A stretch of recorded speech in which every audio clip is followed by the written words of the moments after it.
तपासते आणि आता इलेक्ट्रिक मशीन आले त्याच्यावरती तपासते. तर स्त्रियांचं आपल्याला 8 ते 11 10 ते 11 पर्यंत आपल्याला HB पाहिजे. जास्तीत जास्त 13. पुरुषांचं 13 पर्यंत चालते, पण स्त्रियांचं एक 12 पर्यंत 11-12 पर्यंत पाहिजे. यासाठी आपल्याला रक्ताची पहिली हिमोग्लोबिन तपासणी केली पाहिजे.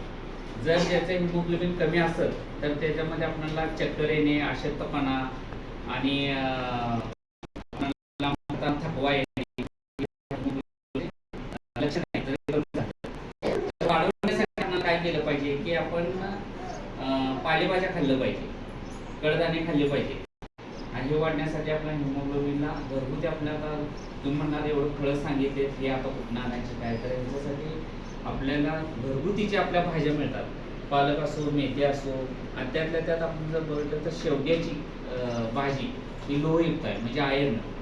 तर त्याचं प्रमाण आपल्याला भाजी ती शेवग्याची खाल्ली पाहिजे, त्याच्यामध्ये जास्त प्रमाणात लोह आहे. त्याच्यामुळे आपल्या शरीरातली हिमोग्लोबिन वाढण्याची वाढू शकते.